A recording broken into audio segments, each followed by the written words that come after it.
बहुत बहुत स्वागत करती हूँ। आज हम बात करने वाले हैं सीडीपी के एमसीक्यू। क्लास जो है आज हमारी दूसरी है। उससे पहले हम पहली क्लास जो है ले चुके हैं। उसमें भी हमने एमसीक्यूज के बारे में बात करी थी। अगर आपने वो क्लास मिस की है तो लिंक डिस्क्रिप्शन में है, तो आप वहाँ जाके देख सकते हैं। तो बिना वक्त ज़ाया किए हम आज की क्लास को आगे बढ़ते। लास्ट तक क्लास में बने रहिएगा। कैसी लगी ये ज़रूर बताइएगा। पसंद आए तो लाइक और शेयर किए बगैर बिल्कुल मत जाइएगा। तो चलिए आज का क्वेश्चन देखते हैं। पहला क्या है?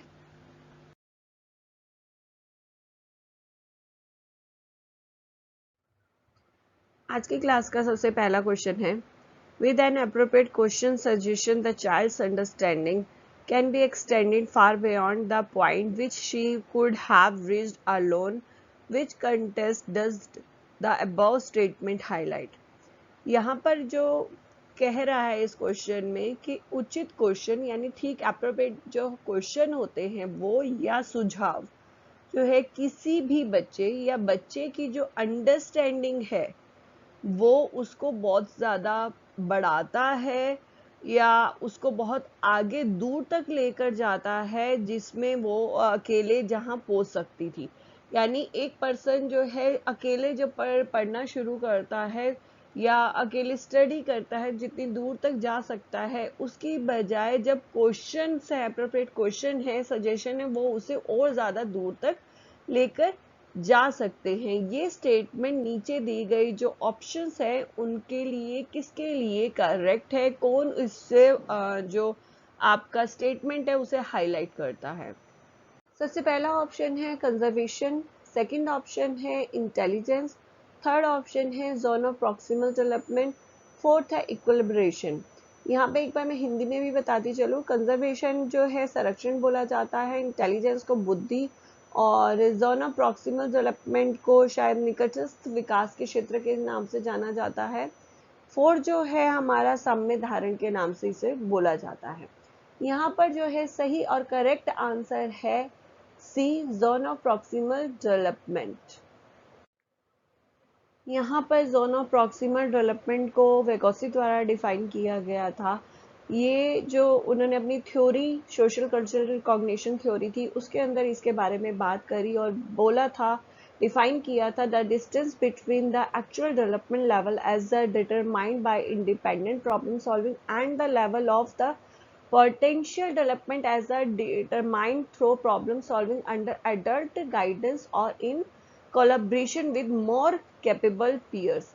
यहाँ पर जो है एक पर्सन जब खुद से चीज़ें सीखता है उसमें, और जब किसी की हेल्प से या किसी के अंडर में जब चीज़ें सीखता है, उसका जो डिफरेंस है उसके बारे में बात की गई है, उसी को जो है जेपीडी बोला जाता है। नेक्स्ट क्वेश्चन है, अकॉर्डिंग टू लवेगोसी basic mental capacity are transform into higher cognitive process primary through first आपका stimulus response association, second adaptation and organization, third reward and punishment, fourth social interaction. यहाँ पर जो है बात की जा रही है, लवेगोसी की थ्योरी की बात कर रही है, उनके अकॉर्डिंग जो है जो मेंटल कैपेसिटी है उसको चेंज करना हायर कॉग्निशन प्रोसेस में कौन सी चीज करती है। सबसे पहले तो यहाँ पर ध्यान रखिए, लवेगोसी थ्योरी की बात हो रही है तो उन्होंने थ्योरी जो दी है वो सोशल कल्चर पे दी है। सोशल कल्चर कॉग्निशन यानी बच्चे का जो कॉग्निशन है वो डेवलप होता है हमारे आसपास जो इन्वायरमेंट है, सोशल पे इंटरेक्ट करने से जो है, चीज़ों को देखने से जो है हमारा होता है।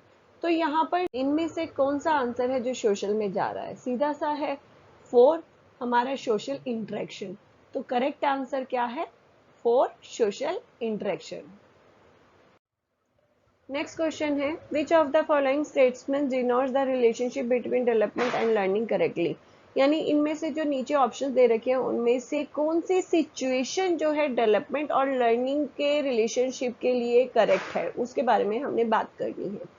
सबसे पहला है ऑप्शन है two, development and learning are interrelated and interdependent. Next question आता है, अकॉर्डिंग टू पियाजे specific psychological structure organize way of making sense of experiences are called. यहाँ पर बात हो रही है पियाजे की थ्योरी की। पियाजे की थ्योरी के अंदर जो हमारा साइकोलॉजिकल स्ट्रक्चर है, यानी हमारा जो इन्वायरमेंट से बहुत सारी चीज़ें हम देखते हैं, अपनी सेंसेस के थ्रू फील करते हैं एक्सपीरियंसेस के द्वारा, और उसकी हम अपने ब्रेन में एक जो इमेज बनाते हैं उसको क्या कहते हैं? इमेजेस या मेंटल मैप्स, मेंटल टूल या स्कीमा, इनमें से किसको जो है बोला जाता है? और यहाँ पे ये जो प्रोसेस है कि हम चीज़ों को देखते हैं, सुनते हैं, समझते हैं अपने सेंसेस के द्वारा और उसे ब्रेन तक लेकर जाते हैं और एक पिक्चर बनाते हैं, तो उसको प्याजेट की थ्योरी के अंदर जो है स्कीमा के नाम से जाना जाता है। तो आंसर है 4 स्कीमा।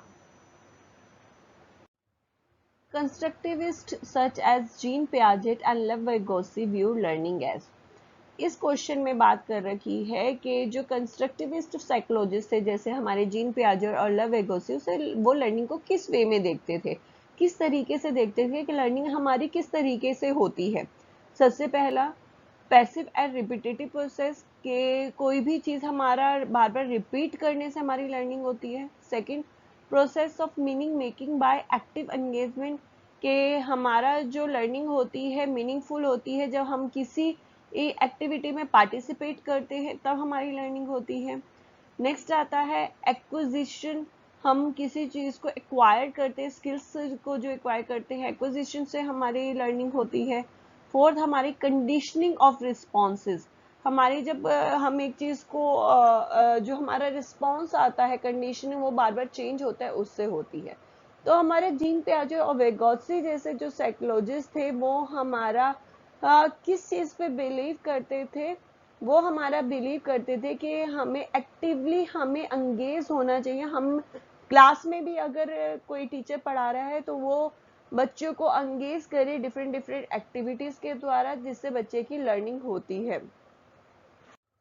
तो करेक्ट आंसर है second, process of meaning making by active engagement.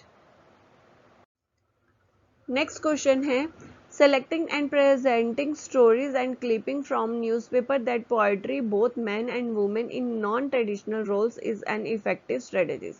यहाँ पे जब टीचर्स क्लासरूम में अगर आपको न्यूज़पेपर में से कुछ स्टोरी, आर्टिकल या पोइट्री आपको प्रेजेंट करने के लिए कह रही है और ऐसी स्टोरी जिसके अंदर वुमेन और मैन जो ट्रेडिशनल उनका रोल है उससे हटकर जो है रोल प्रेजेंट उनका हो रहा है, तो वो क्या स्ट्रेटेजीज अपना रही हैं, वो क्या बताना चाह रही हैं? सबसे पहला ऑप्शन है इनकरेज स्टीरियोटिपिकल जेंडर रोल, यानी वो इनकरेज करना चाह रही है स्टीरियोटिपिकल जेंडर रोल्स को। सेकंड, काउंटर जेंडर स्टीरियोटाइप, जो रूढ़िवादिता है जेंडर के लिए, उसका सामना करने के लिए कह रही हैं। थर्ड है आपका प्रमोट जेंडर बाइस, यानी वो भी जेंडर बाइस को प्रमोट कर रहे हैं।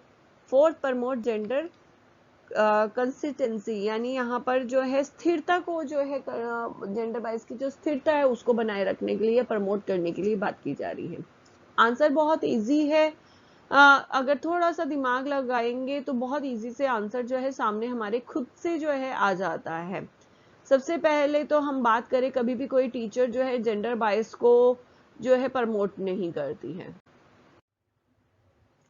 तो ऑप्शन बिल्कुल गलत होता है।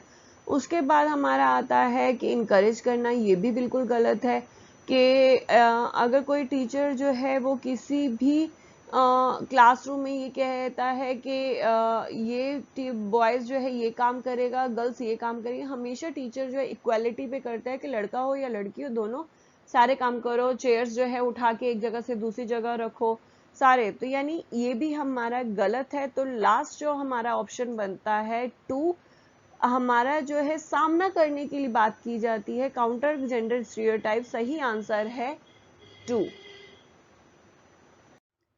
नेक्स्ट क्वेश्चन आता है, read of the following description and identify the stage of moral reasoning of Kohlberg. Kohlberg की थ्योरी में से ये क्वेश्चन लिया गया है, जिन्होंने मॉरल डेवलपमेंट की थ्योरी दी थी, और स्टेटमेंट दे रखा है, वो स्टेटमेंट बताना है कि कौन से स्टेज के अंदर जो है आता है।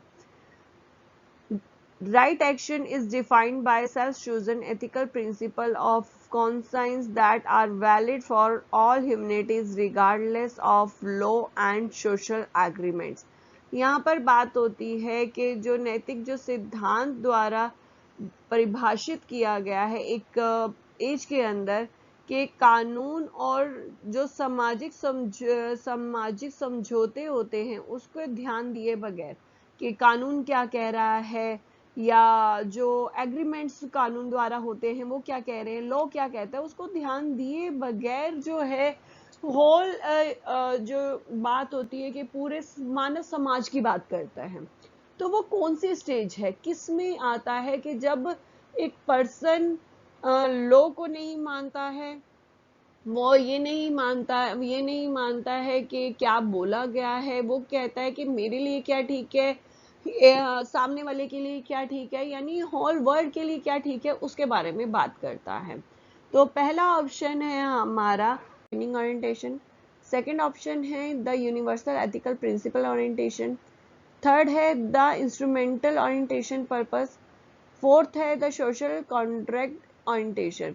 यहाँ पर आप देख सकते हैं कि आंसर उसी में क्वेश्चन में ही छुपा हुआ है। अगर आप क्वेश्चन को समझेंगे तो आपको आंसर अपने आप आधे से ज्यादा क्वेश्चनों का मिल जाता है। यहाँ पे बात हो रही है कि वो लॉ को नहीं मानता, सोशल एग्रीमेंट को नहीं मानता, वो ह्यूमैनिटीज को मानता, ऑल ओवर जो वर्ल्ड की ह्यूमैनिटीज है उस पर बात करता है। तो यहाँ पर जो बात होगा ये यूनिवर्स वाली बात हो रही है कि वहां पे यूनिवर्सल जो एथिकल प्रिंसिपल्स हैं जो ऑल ओवर इंडिया के लिए सही है, इंडिया नहीं वर्ल्ड के लिए जो सही है, वो उस पर बिलीव करता है, यानी सही आंसर है two the universe ethical principle orientation. Next question है one of the major accomplishment of concrete operational stage. यहाँ पियाजेट की थ्योरी की बात हो रही है, कंक्रीट ऑपरेशनल स्टेज, उनमें से जो ऑप्शन दे रखे हैं कौन सी जो है बात जो है उस पर जाती है कंक्रीट ऑपरेशनल स्टेज पे।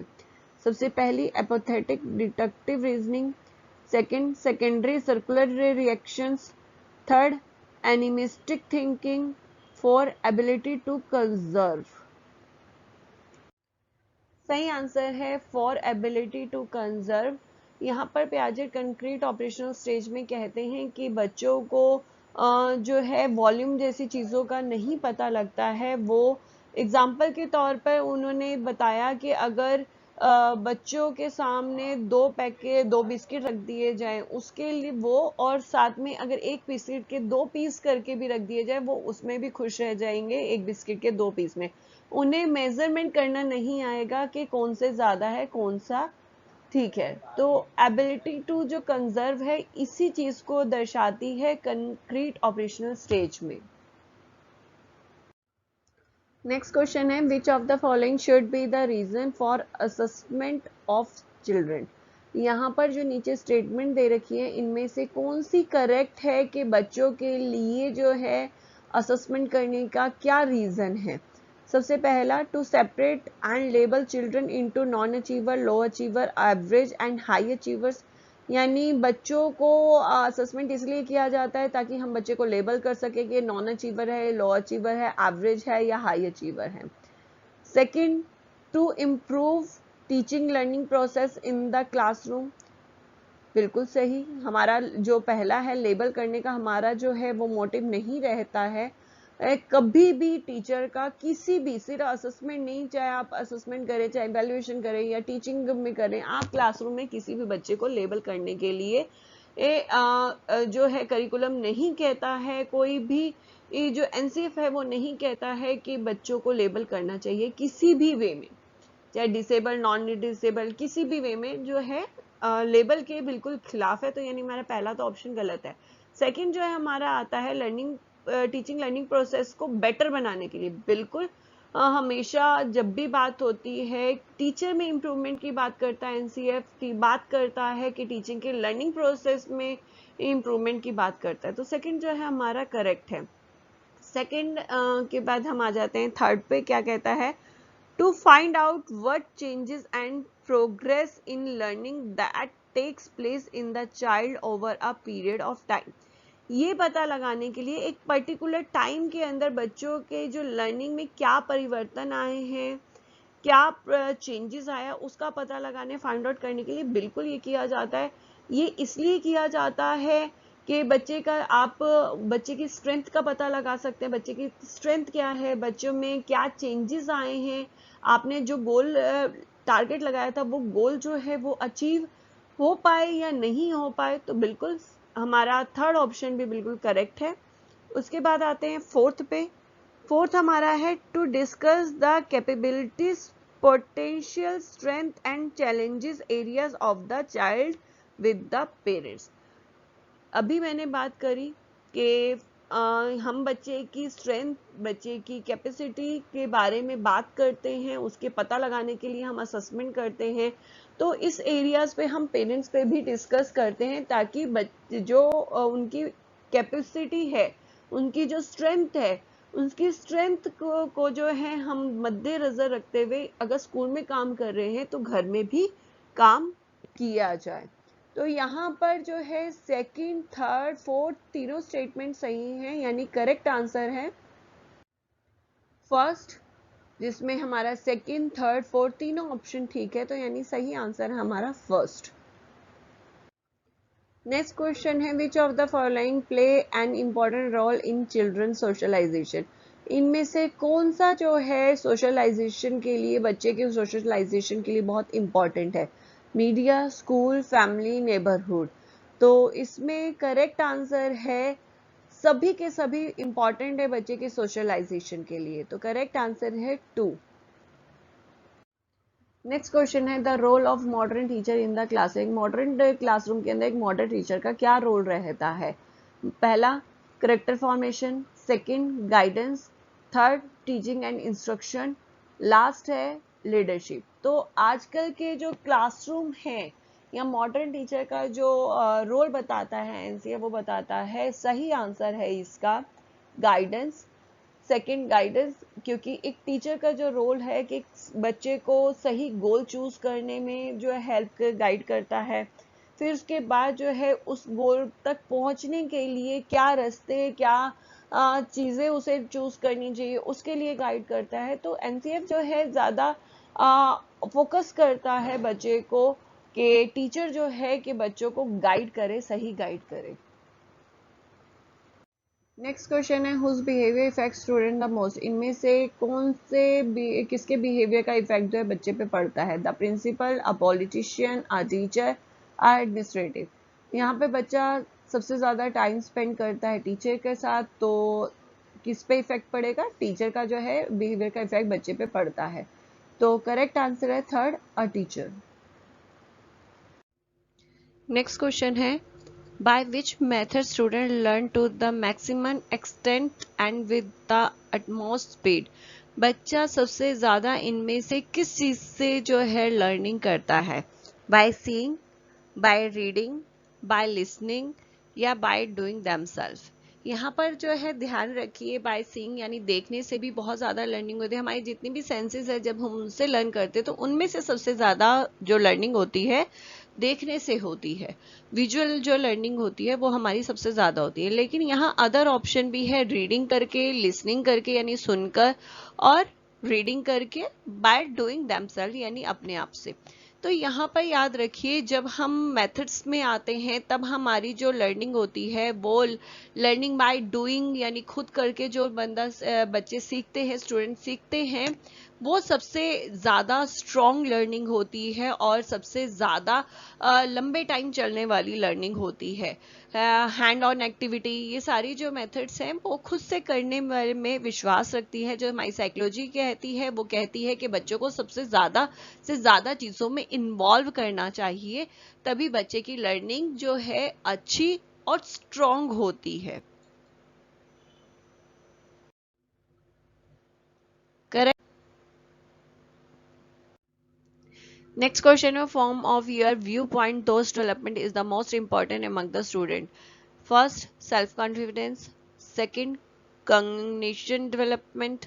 Third, time management. Fourth, all of the above. यहाँ पर बात करनी है कि इनमें से आपके व्यू पॉइंट क्या कहते हैं कि इनमें से चारों में से कौन सा आपके लिए ज्यादा इंपॉर्टेंट है, तीनों में से या तीनों के तीनों। तो यहाँ पर हम बात करते हैं सेल्फ कॉन्फिडेंस की। बिल्कुल ज़रूरी है, सेल्फ कॉन्फिडेंस नहीं होगा तो बच्चा जो है आगे बढ़ने की, किसी भी काम को करने की खुद से कोशिश नहीं करेगा। तो कोई भी अगर हम लर्निंग देंगे तो वहीं बच्चा नेगेटिव होना शुरू हो जाता है कि ये काम मेरे से नहीं होगा। तो बहुत ज़रूरी है सेल्फ कॉन्फिडेंस किसी भी लर्निंग को करने के लिए। उसके बाद कॉग्निशन डेवलपमेंट बहुत ज़रूरी है, क्योंकि बहुत सारी एक्टिविटीज़ से ये जुड़ा होता है। सॉल्विंग प्रॉब्लम जो हम एक्टिविटी करवाते हैं यही सोच के करवाए, बच्चे के कॉग्निशन डेवलपमेंट करने के लिए करवाई जाती है। इससे पजल्स बच्चे को हम लोग करवाते हैं, यही कहते हैं कि बच्चे का कॉग्निशन डेवलपमेंट होगा। हम बहुत सारी ब्रेन एक्टिविटीज़ करवाते हैं ताकि बच्चे का कॉग्निशन डेवलपमेंट हो, क्योंकि वो कहीं ना कहीं बच्चे के लिए बहुत इंपॉर्टेंट है। डेवलपमेंट सारे ही इंपॉर्टेंट होते हैं। उसके बाद टाइम मैनेजमेंट, बिल्कुल टाइम मैनेजमेंट भी बच्चे के लिए बहुत इंपॉर्टेंट है, क्योंकि अगर टाइम मैनेजमेंट बच्चा नहीं कर पाएगा तो कोई भी एक्टिविटी टाइम से नहीं कर पाएगा। लाइक एग्जांपल के तौर पर अगर किसी टीचर ने काम दिया है क्लासरूम में। नेक्स्ट क्वेश्चन है, dash is the process that shows how the message need to be communicated. यहाँ पर जो बात हो रही है, इसमें से ऐसा कौन सा प्रोसेस है जो शो करता है कि आपका जो मैसेज है किस तरीके से कम्युनिकेट किया जाना चाहिए, डिलीवर किया जाना चाहिए। हाउ, कैसे? Question, schema, language, speech. सही आंसर है इसका स्पीच, क्योंकि सही आंसर स्पीच इसलिए है क्योंकि स्पीच जो है हमें किस तरीके से डिलीवर करना है अपना मैसेज वो बताती है। लैंग्वेज हमारी लैंग्वेज होती है कि वर्ड हमें क्या आना चाहिए, क्या वर्ड हमें चूज कर ले, लेकिन वर्ड को किस तरीके से सामने वाले के पास कन्वे करना है वो हमारा दर्शाता है स्पीच।